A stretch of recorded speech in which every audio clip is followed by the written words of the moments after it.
ലൈലയോടുള്ള സ്നേഹത്തിന്റെ പേരിൽ ഭ്രാന്തനായി പോയ മജ്നൂൻ. സ്വന്തം പേര് പോലും മറന്നുപോയി അദ്ദേഹം.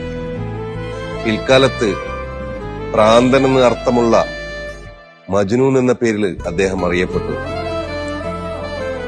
മജ്നൂൻ പാടിക്കേട്ട വരികളിൽ അതിസുന്ദരിയാണ് ലൈലയെന്ന് ധരിച്ച് അന്നാട്ടിലെ രാജാവ് ലൈലയെ നേരിൽ കാണാൻ ആളയച്ച് വരാൻ പറഞ്ഞു.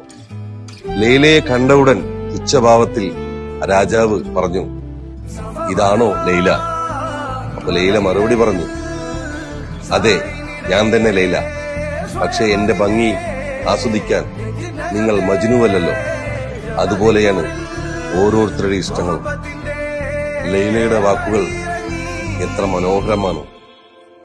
നമ്മുടെ കണ്ണിൽ കാണുന്ന ഭംഗി മറ്റുള്ളവർക്ക് അത് ഭംഗിയായി കാണണമെന്നില്ല. അതുപോലെയാണ് ഓരോ മനുഷ്യനും.